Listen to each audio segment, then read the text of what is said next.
I'm really so thrilled and happy that this has come together, that you're here, that you're reuniting with people that you worked with here so many years ago, but that would make you old, so we can't really say how many years ago.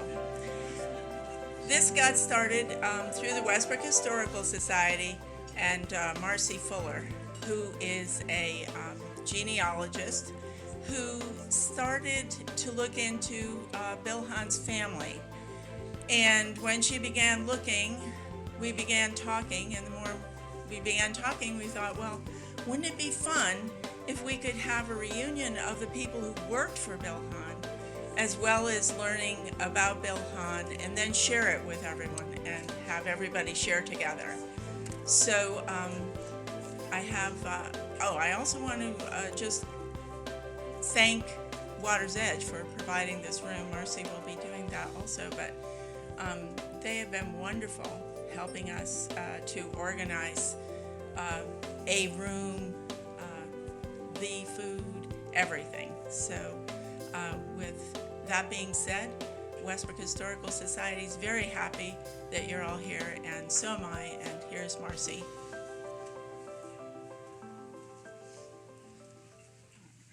Good afternoon, everyone. Glad you're all here today. I think you're going to have a good time with what we have to tell you. I, again, would like to reiterate the fact that we need to give Water's Edge and Tina DiTillo a great big thank you for letting us use this room and for providing the refreshments that you're all enjoying.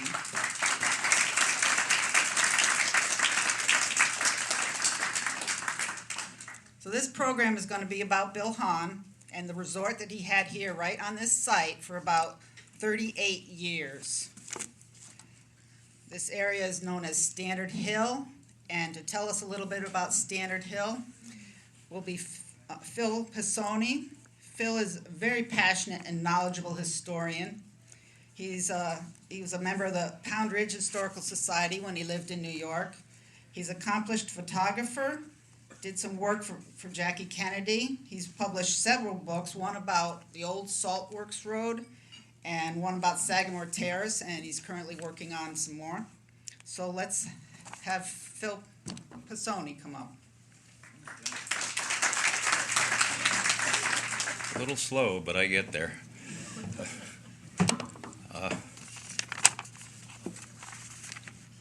Research, historic research is my forte, not public speaking. That's probably why I didn't go into politics. But I thought it might be interesting, even though the focus today is on Bill Hahn and his era, to know a little bit of history pre-Bill Hahn, when the area was known as Standard Hill. And in early 1700s, there was a reference to it as Graining Hill, which always led me to think that maybe there might have been a windmill or two to, process grain or grind grain, grist mill. It would be a beautiful spot for it with winds coming off the water. Although anyone that's ever sailed the Sound knows how the winds can shift and die. The standards go way back. The patriarch, as far as we know, of the Westbrook standards was John Standard, who was at Roxbury, Mass. In 1645. His son Joseph moved to Hartford and was at Haddam in 1667. Joseph had three sons, Joseph, William, and Samuel, who arrived in Westbrook in the early 1700s and were living in the Standard Hill area. Joseph died in 1721. In the 1720s and 1730s, the Reverend William Worthington, the first minister of the Westbrook Congregational Church, purchased parcels of land from three Sams, Sam Chapman, Sam Chalker, and Sam Standard.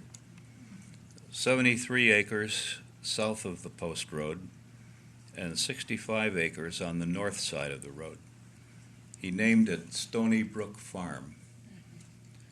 When he died in 1756, he left it to his son, Colonel William Worthington of the Revolution.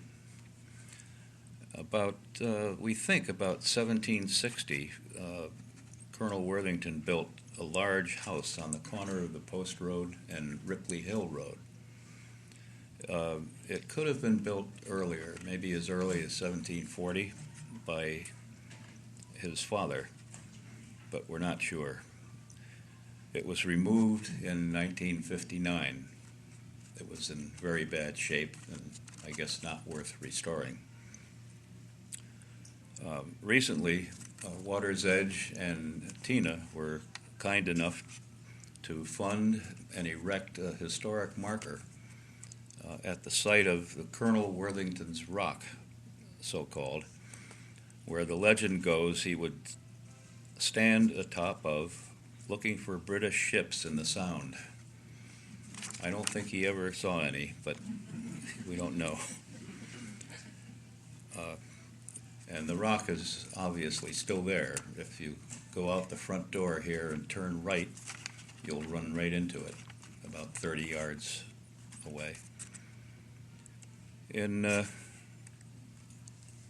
standards were here then in the early 1700s until the 1730s, and it's not clear where they relocated, but when the land was sold in the 1720s and 30s to Reverend Worthington. But in 1797, the land returned to the Standard family through a sale to Sergeant John Stannard, who was in the Revolutionary War and was held on a British prison ship in Halifax.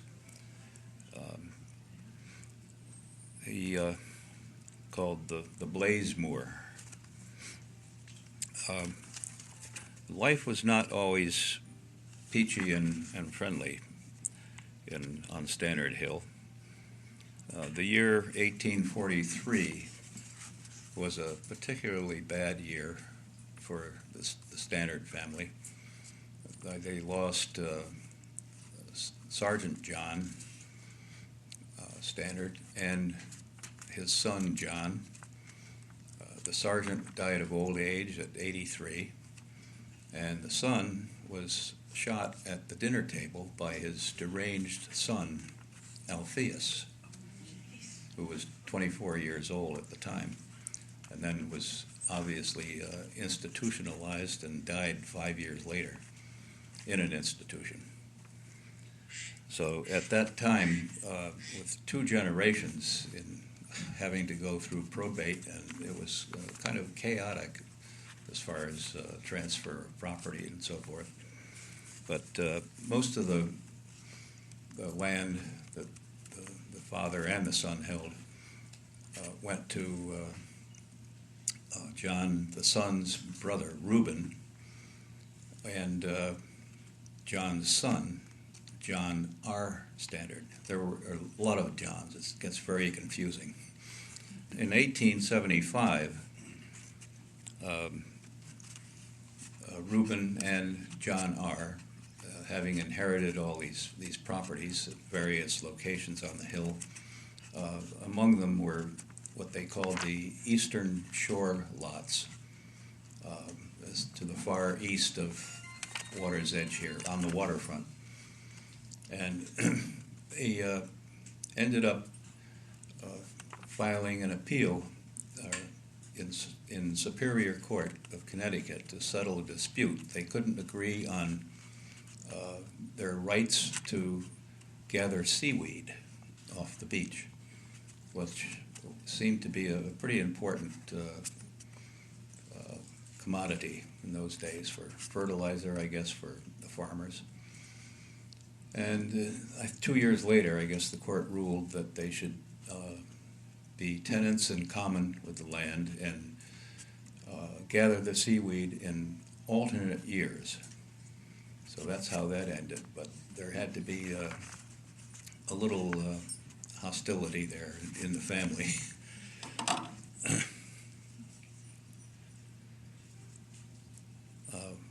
Reuben died in 1881, and within a year of his death, his two sons figured out that real estate was probably less strenuous and more profitable than farming or fishing, which is what they had been, most of the people here had been doing in the past.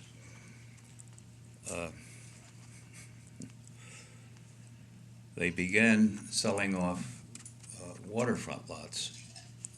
That came first, 40 by 100 lots, pretty tiny. And they even built a couple of duplex houses, two-family houses that they rented. I don't think there are any two-family houses existing now on the waterfront. I may be wrong. Fred Mack was the first one to buy a lot on the waterfront in 1882, followed by Ed Hubbard, Jenny Ackley, and then there was a large group from Middletown in the early 1900s that bought lots on the waterfront and built houses here. Development of the hill itself began in 1883 when the mayor of Springfield, Mass., and the great-grandfather of our next speaker, Phil Bassett, and his wife, Jenny, purchased several acres from Charles and Richard Stannard, on which they built a large cottage.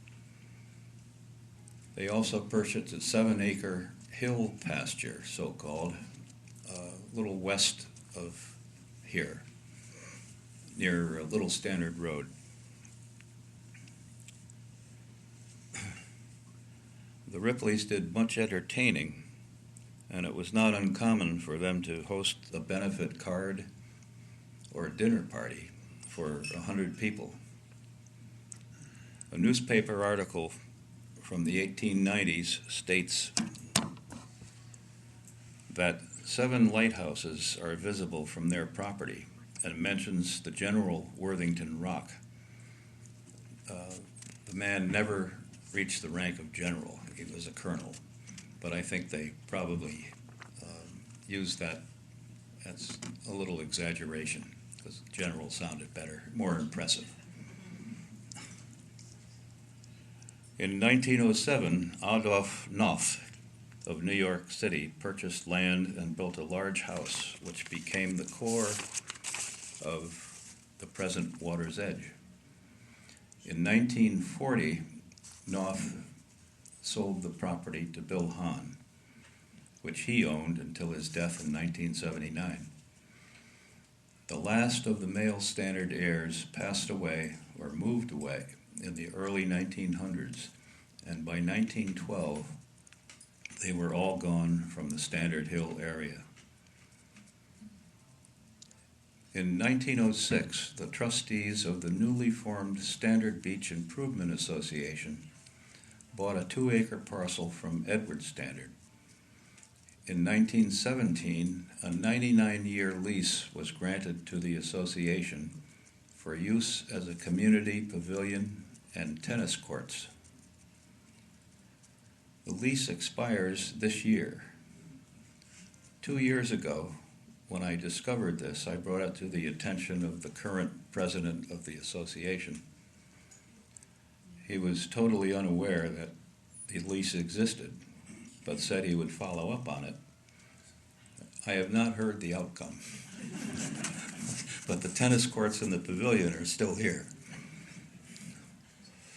I think it would be an awesome task for attorneys or anyone else to find the heirs of the 8 or 9 original owners of that parcel Edward Pratt Stannard, son of John R., lived in a large house about where Westbrook Pizza is now located.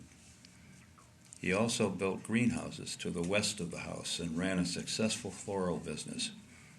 After his death, Edward's wife, Isabella Magna Stannard, sold the greenhouse and large white house on the post road by Little Stannard to Jarvis and Herbert Brooks, who ran the greenhouse until it burned in the 1930s.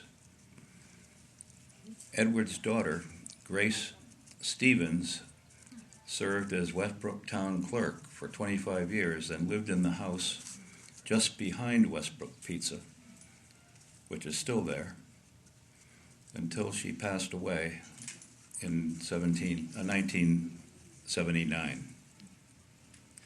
She was the last Stannard to live on Stannard Hill. And we do have one, as far as I know, maybe the only remaining Stannard heir living in this area now with us today, Rod Griffith. There's Rod.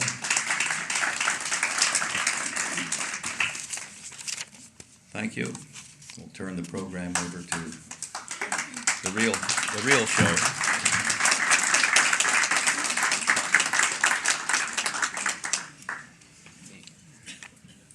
I moved to Westbrook about 1974, and I was aware of Bill Hahn's, but I wasn't all that knowledgeable about what went on here or anything.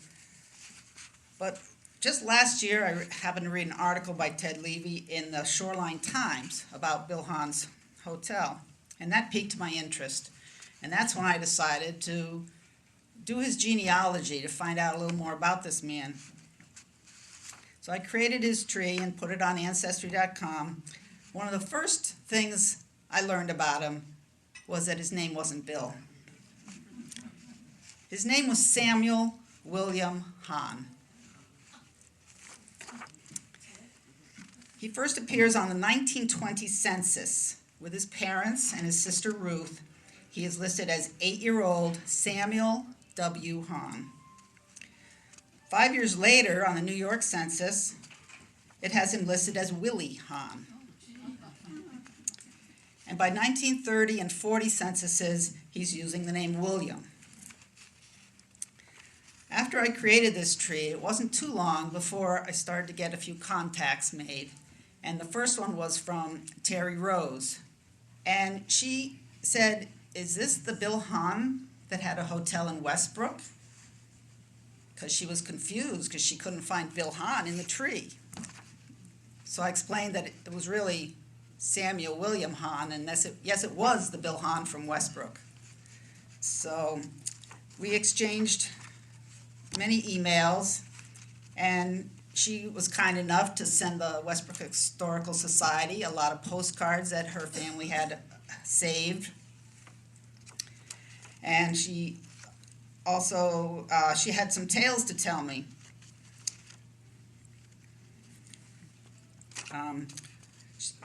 She had also a lot of old photos, family members that she had emailed to me. These are family members from the Reiser and Ronsheim family, which are related to Bill through in-laws, marriages. But they were all familiar. They would come here and visit and stay for a while. And you can see a lot of these on the back table on display. Terry's mother and Bill Hahn's cousin, Arnold Hahn, they were neighbors in Merrick on Long Island. And Arnold's son, Harvey Hahn, who's now 87 and lives in Florida, he couldn't make it today. He's not up to it, but he did relate a lot of tales of his memories of Bill Hahn's. According to Terry, he's a very funny fellow and can tell a story like a Belchbort comedian. And just one quick story about Harvey, as he tells it. He used to commute for 10 years to New York City on a motorcycle. And he worked on the Pan Am building on the 40th floor as it was being built. He even flew his own plane. And then what happens? He falls in his bathroom and breaks his shoulder. So his risky life never had a problem until he got home. So he thought that was kind of embarrassing. So it's a pity Harvey couldn't be here today, because I'm sure he can tell a story a lot better than I can. But someone else is here who I'd like to introduce next. His name is Phil Bassett. Phil is a longtime resident of Westbrook, and he's a retired school teacher from Old Saybrook, and he used to work for Bill Hahn. So let's have Phil Bassett come up.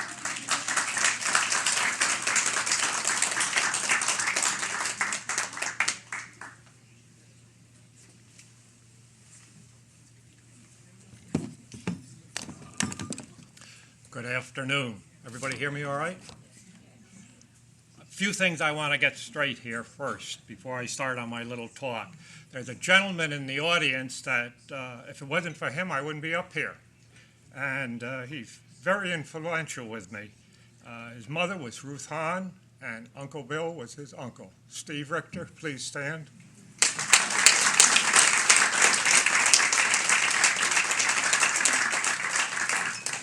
Steve is the person who sold this property to Mr. DeTillo. Steve, my sister Niall Barrett, myself, this hotel and all the property was our playground, inside and out. I'm going to talk today from about 1945, because that's when I came to live with my great-grandmother in the house right next door, up to about the mid-50s, maybe 56, 57. Because then I went away to college in the service and I lost track of what was going on here. So if you worked in the 60s or 70s, things may have changed from what I'm telling you. I did not work here at the hotel, but my wife worked with Ruth Hahn downstairs in the office for 2 years while my wife was in college. This is where you are right now. This is my great-grandmother's house, and I was living in there when they built this room you're sitting in right now, and I was living there when they built this house. So prior to that, this was called the White House. It was maybe 10 bedrooms, and Bill had the main house. And the porch didn't stick out quite as much as this right now, but that's where the people would eat, right there, because there was no dining room. So Bill Hahn had this building and this building right here.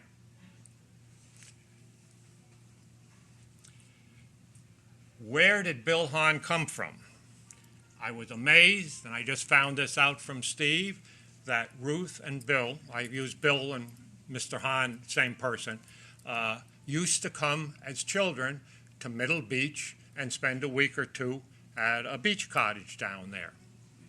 And then Bill reappeared on my scope when he was working for Castlebrook, and Castlebrook was owned by a relative. And Bill was the assistant manager. And the owner said, the owner was the manager, and he said, Bill, I'm going to retire soon, and this is going to be yours to take care of. Okay, one thing happened though. The manager, owner, had a daughter, and she married a slush bag.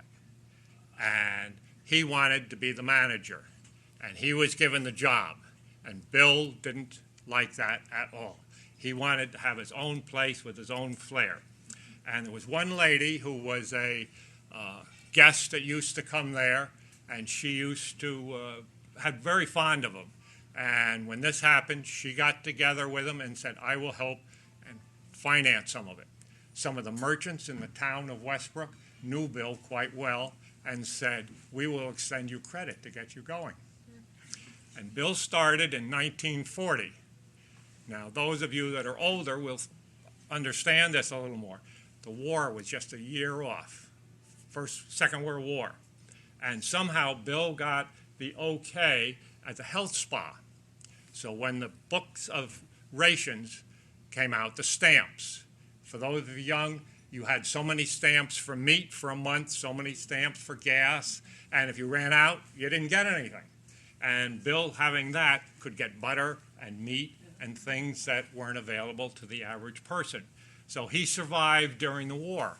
And during the war, there were no cars manufactured, tires weren't available, and the only way to get here, and most of his people, about 90% or 95, came from New York City, was to come up by train, and that was used a great deal by military and supply. But he survived till 1945, and the war was over. The country was happy, and men were coming back by the thousands from overseas, and everything started to blossom. And so that's how Bill got his start. And next picture, please. This is my grandmother's house, Ripley, right here. And that's Salt Island out there, and she owned all the way down to the road right down here, a couple of acres right there. And notice right here is cornfield and the stone walls. It was very primitive. And that house had heat in it, which none of the other houses did when it was built. Next one, please. This is a picture of the living room of my great-grandmother. And notice all the glassware here and right here. And this, all Bill's houses had names. This was the glass house right here. And this is, each house had kind of a living area or something where you could sit and talk with other people or stuff. Next one, please. And this is another picture of the inside of one of Bill's places. Okay, next picture. Okay, this is an aerial photograph I took a number of years ago, and what I was trying to show, in 1948, my great-grandmother was very ill, and she went to live with her daughter, and she sold her house to Mr. Hahn. And she had a 2-acre parcel right here, so my parents came over here and built a house in 1948, and that's where I grew up. Now, this is where you're sitting right now, and this is the main house, and these are some of the other buildings right down through here, if you follow, that this is where Brooks's was, the house with the greenhouses out here. That was a Stannard estate, and there's a couple of more houses over here. But Bill had about 12 houses total that he had at the height of his times. Here we are, 1945, maybe 1950. There's no turnpike yet. There's Route 1, but some of you have traveled it, coming from New York, going through Bridgeport, going through New Haven, and remember, during the war, there were no cars manufactured. So cars were very limited, and they came up by train. So here we are in New York in our apartment. My wife and I are going to Bill Hahn. And the only way you got in is if someone recommended you. The sign that hung outside for Bill Hahn was a little bigger than this, but not much. And it said Bill Hahn.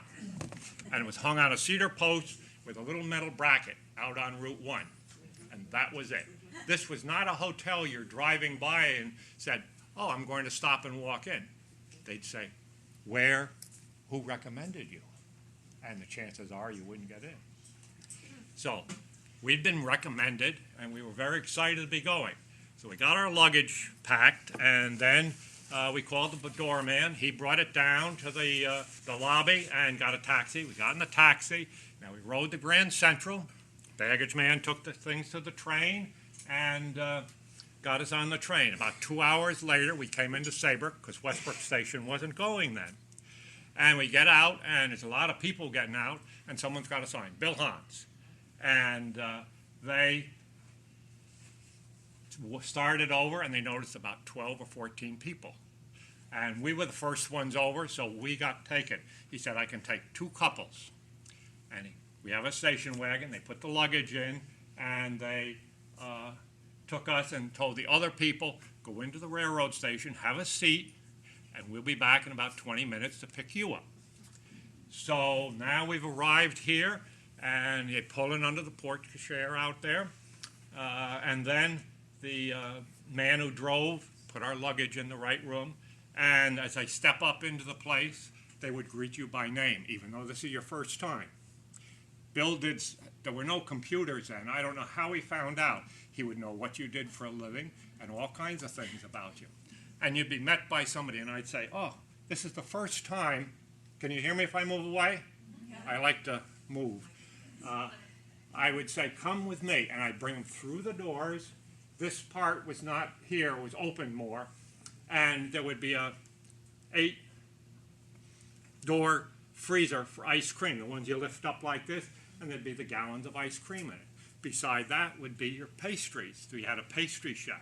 There was no bread or anything bought outside. Everything was made here.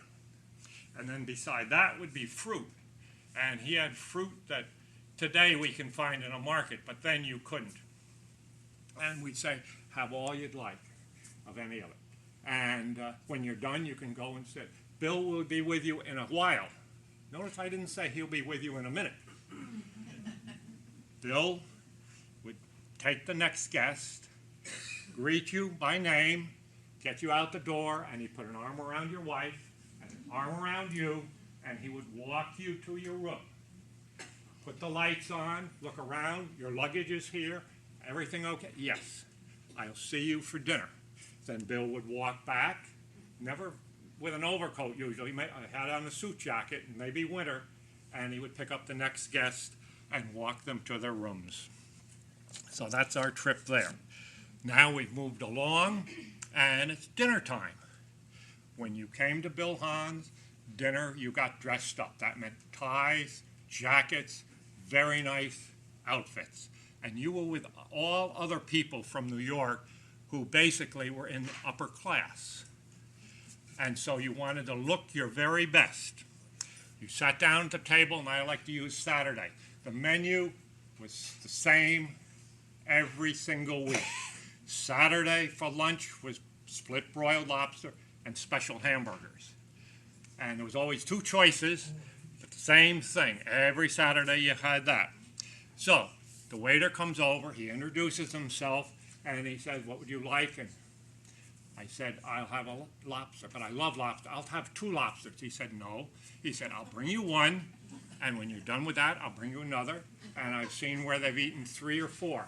But it was kind of maybe from the war, you didn't want to throw food away. And Bill's reputation was for the food. I mean, it was to die for. And you could have as much as you want, and the pastries and everything else. So now we filled ourselves much too much, and we feel not too good.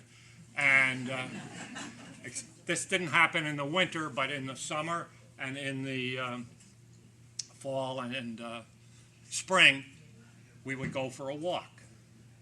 And you women, if you had a mink, which you did, you would put the mink stole on, and we're dressed in our suit, and we'd go for a walk. And everybody was checking out everybody else. And then some of them would walk downtown to the village. It was never the town. We went to the village, and we were the natives. Oh, there's a native. Look at what the native's doing over there. Something like that. So it was quite interesting. And at these dinners, Ruth and Bill would go back to their place about maybe 3 or 4 o'clock, I think, take a little rest because they'd been working all day, and then they would dress for dinner. And like some of these dresses you've seen over here, Mrs. Hahn would have worn one of those, and Bill was dressed to kill, really. Great dresser. All right, we've had dinner, and let's see what he did for the town. Bill did not leave this site very often. Later in years, he did. But in the beginning, he never went downtown. I won't say never, but very little. And he would send one of the drivers down to get him shaving cream or whatever he desired there. And we had a fire department, and they used to have what they call a shipwreck dance. It was a big dance. Bill would provide all the tablecloths, and he talked to the fire chief or whoever he was communicating with, you know, how many cakes would you need? And he'd send those down, and he wasn't looking for any recommendations or thank yous, but he just did that for the town because that's the way he was. Townspeople, if you were in trouble financially, but not really financially, but say your house had burned, you were out somewheres, or you're some medical thing, you might find a basket of food. Christmas time, there were presents on some of the doors that people were less fortunate. And the thing I really thought was quite interesting is in school, kindergarten, first and second grade, we always had milk at 10 o'clock, and you get 2 Oreo cookies. You didn't get 1, you didn't get 3, you got 2. And the school's giving them. Well, I was probably 50 years old, and I found out that Mr. Hahn did that. And nobody ever, the principal, I guess, knew, and the Nabisco truck or whatever the brand was would stop and leave so many off. And he was this kind of man. Okay, so we've got you here now, and no TVs, because TVs didn't come in much till 55 or so. So you come here and you play canasta, and Friday night was movie night, because that's the way you saw. You went and saw the newsreel and other things, and right in this room, after dinner, they'd rearrange the chairs, they'd have a big screen, and you'd sit here and watch a movie, a talking movie too. And that was Friday night's entertainment, and then Saturday was the big shindig. The walls here were back a little bit further where the doors are, and they'd put a stage up with a set of steps coming down here. And when it came time for the show, they had tables. They didn't have round tables, but they'd line them up to tables square like this across here, and you'd sit on this side, and then there would be another row of tables, another, all the way up. And can you go back to that first slide of Bill Hahn in the corner? Right here. Okay, that's what he would look like. And this is his class. He'd come out just like a good nightclub, and he would kind of do the warm-up act. And he'd get up on that stage and get you going, and you clap, just like that. And he laid down a few ground rules. When there is a performer doing their thing on the stage, you do not get up or do anything to distract from them. They are my guests too. And shows went on, and it only happened once, but a woman and her husband were sitting like over here, and they got up because there was a performer there, and Bill was up on the stage and back and came out.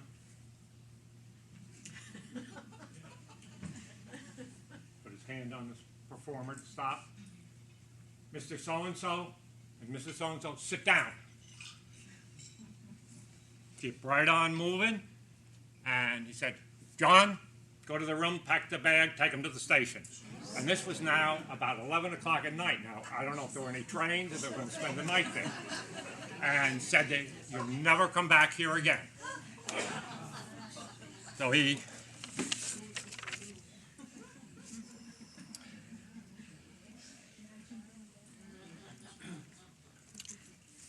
Okay, can we go back? Okay, good. One more. One more. Okay, one more.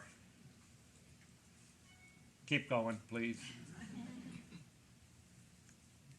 And this is the way it looked in the late 40s and 50s. You're sitting right up here, and this is the window that you're looking out, and the office that we talked about, like where my wife worked, was down here. And this is where the help would eat. Certain help brought their lunch, others were told they could eat down here, and they'd have something for them. Okay, next one, please. Okay, here we are. Now, this is the cabana. That's the name of this. Up here, any of you that were in the military, you know, the double-decker beds, metal beds, this is what was up there. Because in the summertime, this place just blossomed. He would have people staying in Clinton and Saybrook in the motels that met his criteria. And he'd have 2 seatings or more in here for food. So he had to get extra help. He had a full staff that he had for the regular season, but during the summer it really went wild, and they all came generally from Yale. And in one summer here, they could make enough for a year's tuition at Yale back then. So they were up here. Now there were the Cabana boys, or Beach Boys we call them, and they were Yale guys too. And you're coming down now, you never wore a bathing suit or a robe or anything beach related down past this road right here. It was not written, and Bill didn't say that, but that's just the way they did it. And so you'd come down and go in the store right here, and they had some lockers, changing booths, about so square with a seat. You'd go in, put on your bathing suit, and come out and tell the boys you wanted one of the chairs. They have these covers on them right here. Some of you will remember that. I think that's a cover. Is it part of a truck? I can't see close. Anyway, and they would set you up, and they, on a hot day, they'd have a big bucket of iced tea, and they'd bring you iced tea if you asked, and all. And then this was in the morning, so you get through swimming, and it's getting time to go up for lunch. You don't want to miss lunch because today's lobster day. So you go in and change, and they kept track of which one you used. You'd hang your wet bathing suit up, and within probably 5 minutes, the guy would come, beach boy, and take it and bring it in here. This had an oil-fired furnace and a big hot water tank because you had showers in there. You didn't want to dress after being in the salty water. And he would take it in and hang it on a clothesline. 2 o'clock in the afternoon, you come back, you want to go back to the beach, you don't want to put on a wetsuit and sit in the, So you would just tell him, or he'd recognize you, and he'd go in and get the suit and hand you a nice dry bathing suit. Here we are, shuffleboard. See the shuffleboard stick right there? Okay, that was one shuffleboard, and there were 2 others. Well, there were 2 young kids, Steve and I might have been 11, so Steve would have been 8, and we'd be hanging around down there and playing in the water and this and that, and we like to play shuffleboard. So there might be 2 men, and it's played with 2 people on this end of the board and 2 people on that, and we're opponents right here. So I'm trying to knock yours off. So Steve would get down one end and I would get down the other. Of course, a couple of kids, any one of you guys could beat. And we'd beat 80% of them because we played it about 4 hours a day. And we were very good at it.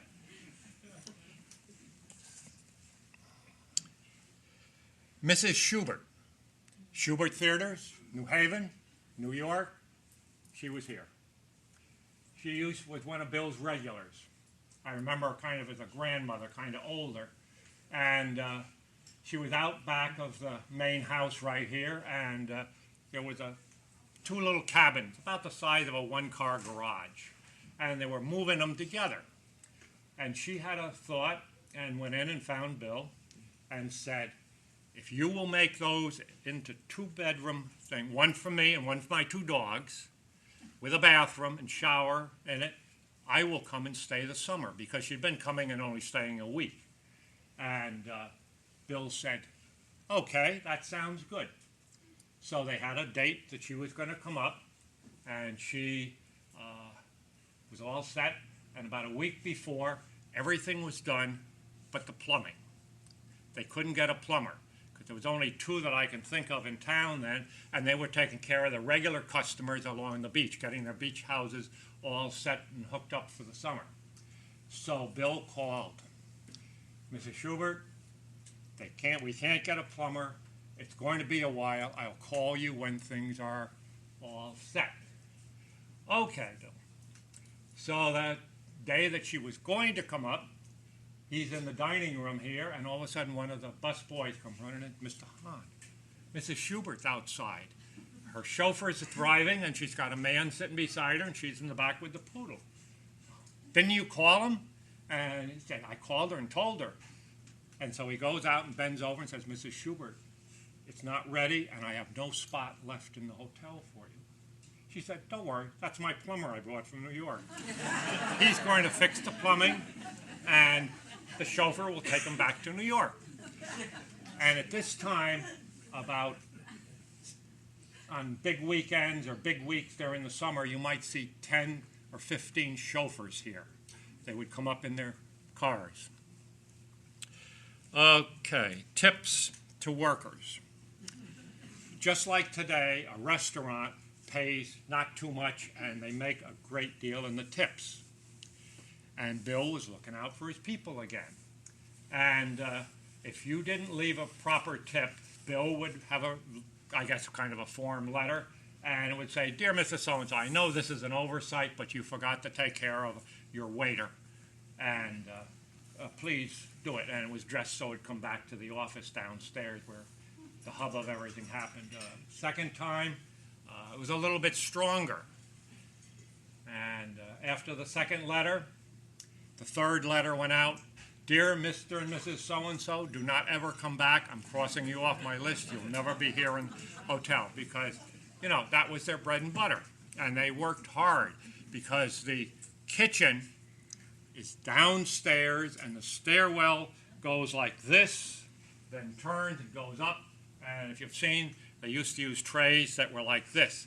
And a lot of the waitresses were like 5 feet, as well as men were bigger. Get those on their shoulder, and they'd have it, you know, it was a lot coming up and down. And the people were polite, but they wanted what they wanted when they wanted it. Antiquing. This became very popular after the Second World War. And I give Bill Hahn a lot of credit because there was a bunch of them that sprung up in Saybrook, Westbrook, and Clinton, and I'm sure other parts. And Bill was into antiques, and he had a couple of people on staff that would go to the antique shops or to auctions and buy antiques. Some he put in his buildings, others he stored. He had a place where he stored these antiques. And then about twice a year, he would send all his clients a little letter. "We're going to have an auction on such and such a day. Hope you can make it," and everything. And he got great turnouts because they had seen some of the stuff that Bill had in his buildings here and knew that he'd have good stuff. And the auction would go off, and Bill would take all the money, proceeds from that, and it went to the Cancer Society. And in 1952, he donated $1 million to Yale. And if you had $1 million in 1952, you wouldn't have to worry about anything. You were doing very, very well. And that's what you were doing with the donations today.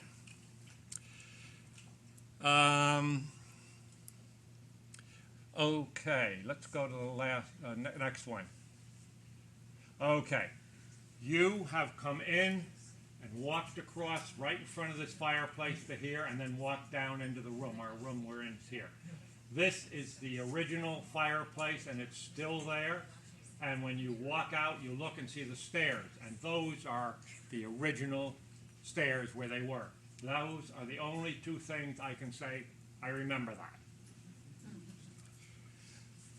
I talked about Bill never leaving the property. Okay, let's see the next picture.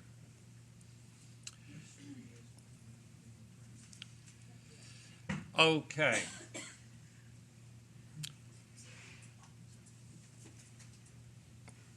Bill Hahn died in 1979. That's where he lived.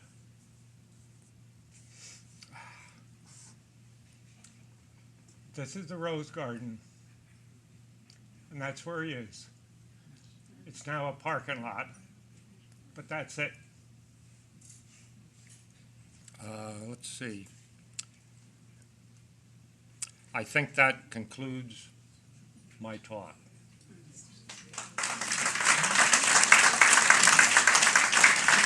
Thank you.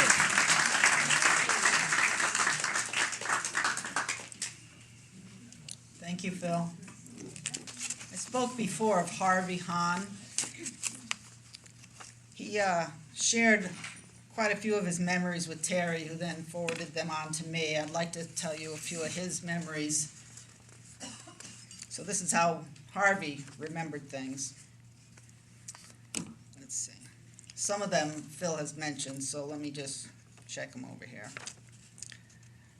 Yes, he was very thankful to the town for helping him set up his own hotel after he lost his job at the Castlebrook. And he was forever grateful to the town, and that's why he was so generous with everyone. And he always bought local when he could have saved money by buying wholesale.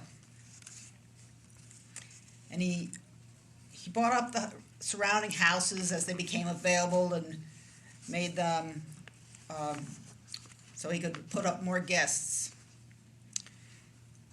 He was good to his family as well. He offered his relatives, including his cousin Arnold and his wife Beatrice, a place to stay for life. And his uncle Morris, he was a widower, took him up on this offer. At first, Morris would bake and make coffee, but slowly they took these responsibilities away from him so that he could relax and enjoy the rest of his life. He opened in the 40s here at this site, and his first car was a Packard touring car, and this was before World War II. He didn't advertise. The sign directing people to his hotel was just like Phil said, just a little 8x12 sign that all it said was Bill Hahn's. He was known for giving his guests matchbooks with their names stamped in gold on the cover. Does anyone remember any of those? Yeah? Oh. Well, one day, his uncle Harvey's uncle Harold, he was a well-known theater production manager. He had visited the Hahns before departing on a French ship to Liberty for an extended 3 to 4 month European tour. He needed a match, so Harvey gave him his book of matches from Bill Hahn, stamped with Harvey in gold. On board the ship, a gentleman asked Harold for a light, and he handed him the same book of matches. And the man looked at it and says, "Oh, I see you've been to Bill Hahn's." And he'd all the mail, he'd received mail from all over the world, and all it said was just Bill Hahn, Westbrook, Connecticut. That's the only address it needed. He could accommodate about 400 guests on the grounds, and a total of 700 by renting rooms out throughout the town. He inspected every room, and it had to meet his standards before he would rent it. Chauffeurs would drive the guests back and forth so they would not have to drive themselves. He had built a movie theater on the grounds, and he bought blocks of tickets to pre-Broadway show tryouts in New Haven. And the guests would only have to buy a ticket for this, and he would provide transportation and a huge spread for them to enjoy when they returned from the show. Mrs. Schubert of the Schuberts, she also stayed here, and like we know, she had a room for herself and a room for her poodle. The poodle's room had to have a window so it could look out.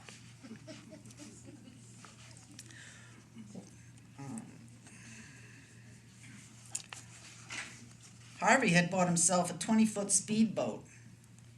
And one day he was in the office and Mrs. Schubert came in and said, "Oh, I hear you bought yourself a boat." My son bought himself a boat too. The fact, Harvey said, that her son's boat was a 59-foot yacht didn't seem to make a difference to Mrs. Schubert. Harvey was what he called a wheelman, meaning that he drove the cars for Bill. One day, a guest came up to him and told him that he had just purchased a car, and he asked Harvey to take it for a drive and tell him how he liked it. It was a Chrysler Imperial limo with 9 miles on the odometer. So Harvey drove it around a bit and came back and told the gentleman that he liked it very well. "Good," the man said, "because I came up by a train, but I want to drive back to the city rather than take that train again. So I bought this car." After he left, Harvey asked, "Who was that guy?" "Oh, that was the vice president of Chase Bank."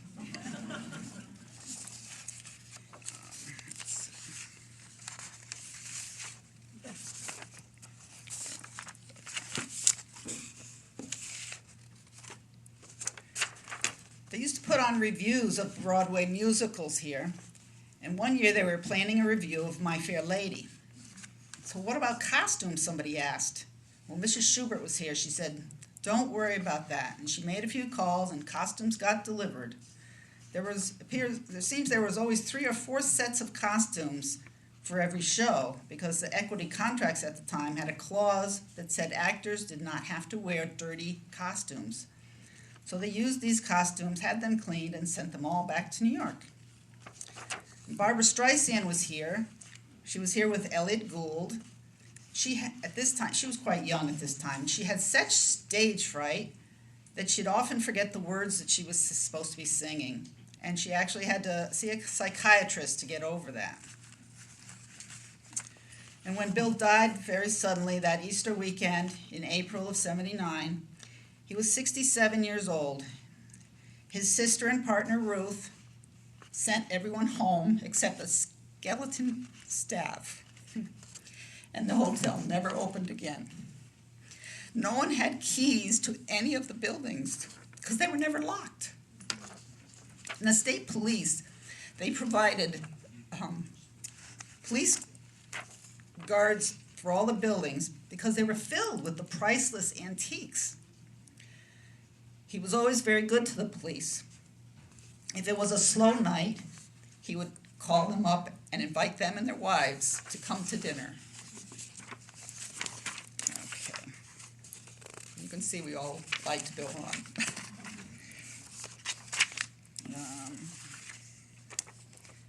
So at this point, I would like to ask if there's anyone else here who would like to share any of their memories with the group.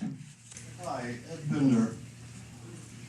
When I was a young guy, I started doing carpenter work for Bill Hahn. That was about 1957, 58, somewhere around there. And he's the only guy who paid me while I was at my Army Reserve training 2 weeks each year, which I thought was something, you know. For me, that was the first time anybody ever paid me for not working. But he was quite a guy.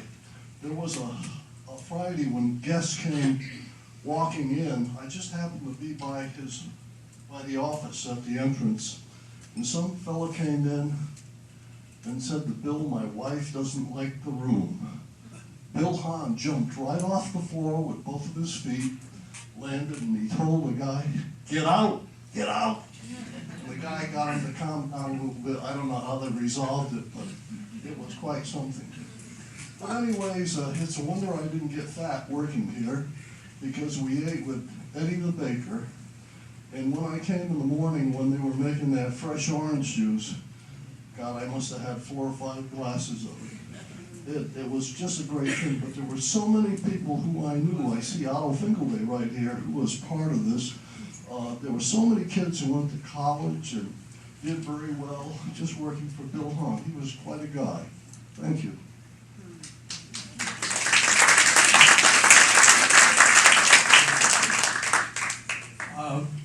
Probably the best way to introduce myself was I was Dot Day's kid brother.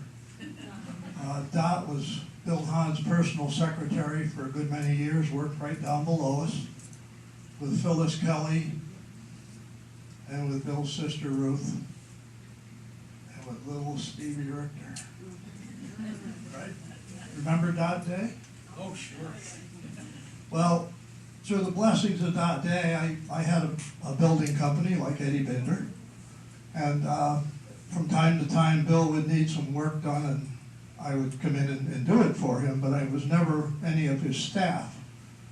However, my children made a lot of those matchbooks. My sister Dot would bring them in on a Saturday morning and they would make matchbooks all day long for Bill's guests, so a lot of those matchbooks are made by them. Bill had a lot of wonderful stories, most of which you've heard, most of which were unknown, but he was a wonderful giving man, as you can tell from everything you've heard. He was also very strict from the story you heard of Phil about the people he threw out of here and the people that Eddie just told you about. I had some wonderful memories of him, and I know my sister Dot did. She really loved him. He was the best boss she ever had. Thank you.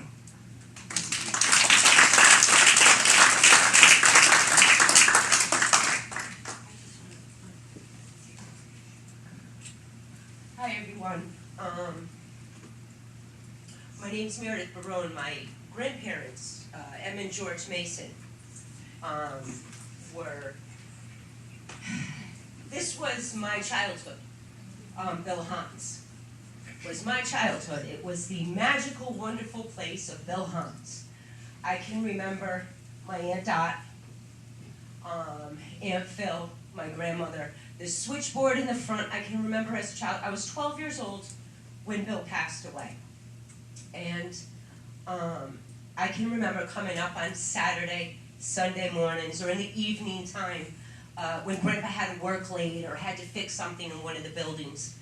And the switchboard was one of those old where you had to pull the wire up and you had to plug it in to transfer the call. Like one of those old, and that's what my grandmother, that's the switchboard. She was the secretary at the front desk. This was just such a magical place. I remember a marble floor in here as a child.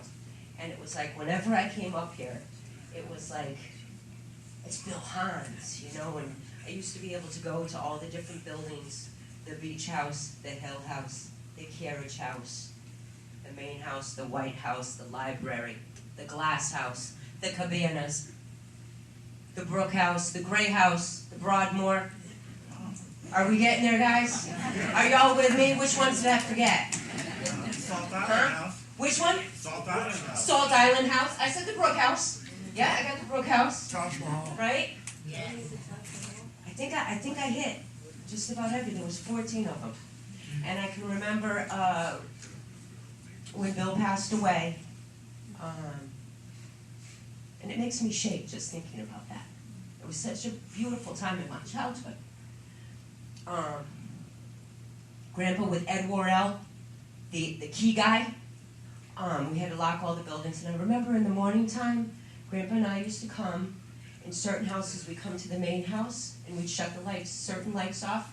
We'd go to the glass house, we'd shut certain lights off. We'd go down to the beach house, shut certain lights off, and then at nighttime, around 5, 6 o'clock, Grandpa and I, we'd come, we'd turn certain lights on so that people knew that somebody was paying attention to this building, you know? Just a wonderful time. And I just wanted to share that with you.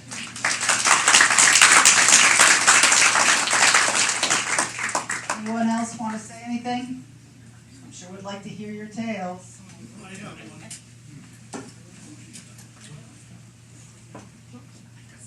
I'm Beth Thorpe, and after Emma and moved downstairs into the office, I took over at the front desk. I was young and shy, and it was really scary. A lot of wires. That was not a problem. I was a telephone operator before that, so I had a little bit You of had the wires experience. down. But it was the people and getting used to those New Yorkers that were a little bit pushy. Like, oh my God. But I learned a lot. I learned a lot from Bill. He was not an easy boss all the time, but I enjoyed all the time I was here. I learned so much, and it made me open up and be able to speak with a microphone in front of all of you. But it was great, and I just loved being here, and I'm very grateful for Bill and his time.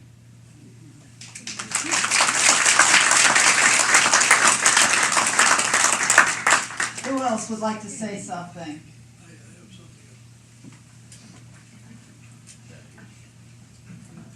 I'm back again. There's a couple of things I thought of if I can retain them. Christmas in July was Bill's birthday, and it was a wonderful celebration. And my wife and I were privileged many a time because of my sister Dot. If there was room, we would get to come to some of the shows, and we were at some of his birthdays. And I believe his birthday dinner was a free free for everyone. And it was a magnificent thing, and he held an auction usually with it. And there was a card on every placemat. Well, it was free. There was a card, not for him, but for the American Cancer Society. And of course, it was also a time when he turned over the proceeds for the previous year to the Cancer Society. And they were invited as honored guests to sit and enjoy the meal the same as everyone else did. And came time for his staff to pick up the envelopes. There were no envelopes at the table with the Cancer Society. When Bill Hahn found this out, I believe that was the last donation to the American Cancer Society and the start of the Bill Hahn Foundation. And that's when eventually Yale got $1 million in 1 year. But the money, I am told, Bill sponsored and paid for, or whatever the term might be, many doctors, a lot of operating equipment at local hospitals and such things.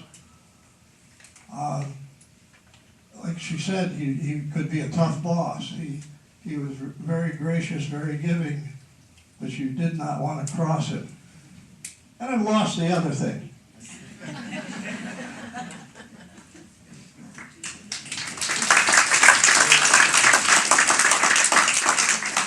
Anybody else?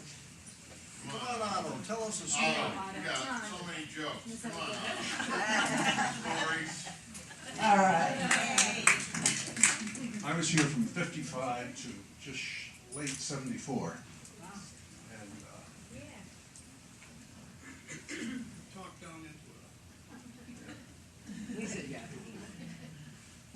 My wife did work here 2 weekends in 20 years. And it was when we were desperate. And Bonnie came in and had a problem with a customer. Came to me. I said, I don't have time. Go tell Bill. Just tell him the truth.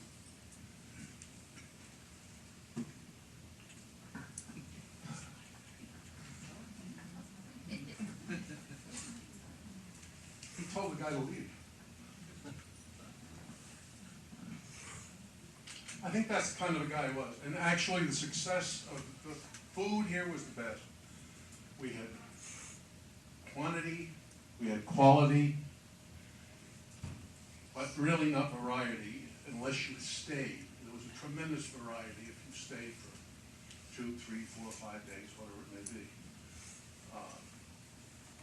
It was unique. I waited on 3 men on a Tuesday or a Wednesday that came from grossing or something in Concord.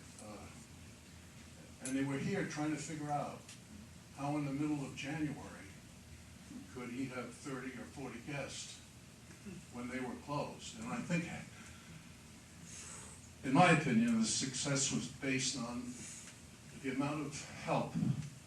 He had 1 employee, I think it was, for every 5 guests who were up there in the Borsig. They had 1 employee for every 17 guests. And to say he was unique is putting it mildly. He's, I would believe, maybe the most successful independent hotel man who ever attempted this kind of work. Thank you very much.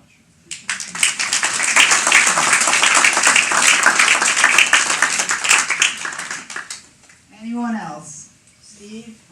Terry?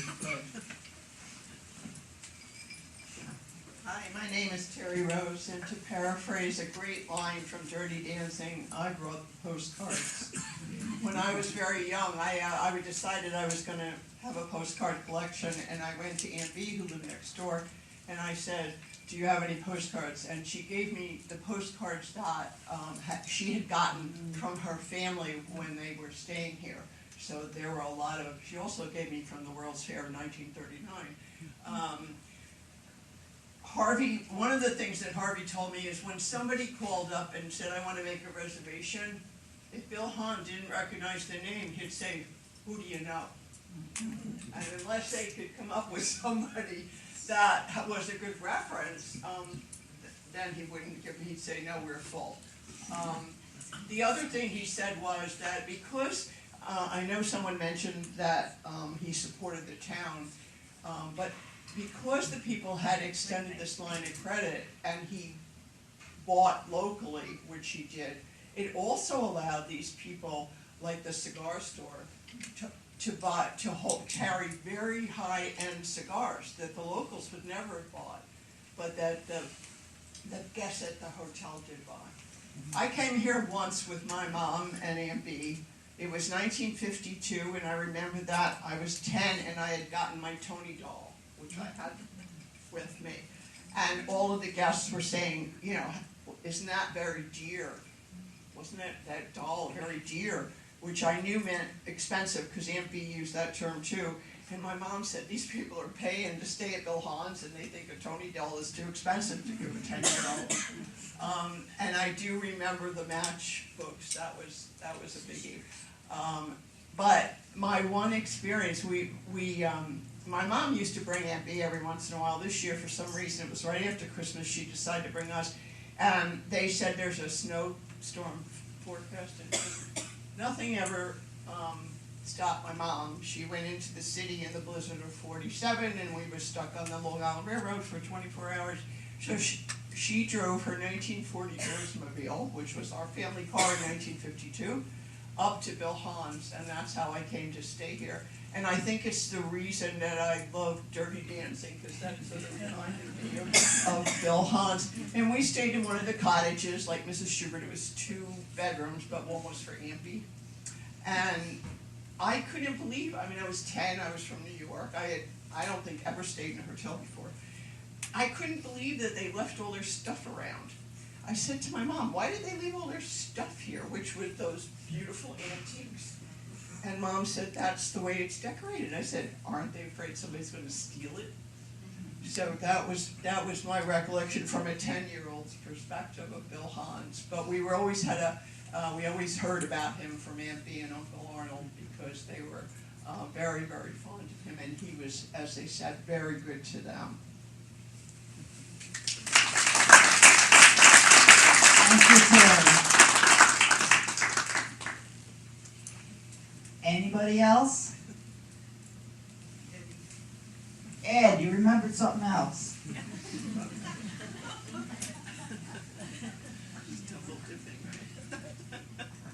Just one little thing. I did carpenter work here, and I had an old 53 Chevy pickup truck. Bill Hahn tapped me on the shoulder.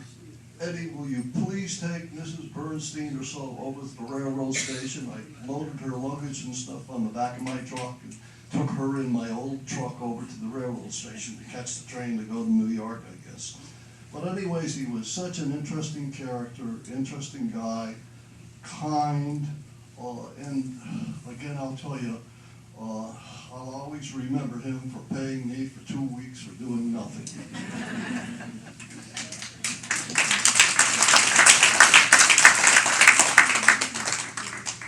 I gotta add one thing, I don't need the mic. 1952, I was over here in the hotel, and I heard some people talking.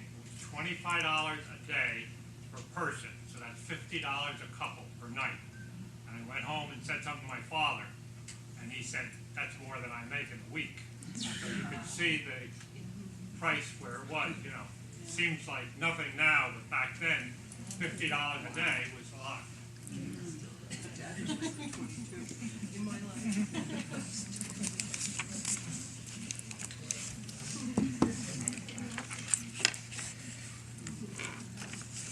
We've learned quite a bit today about Bill.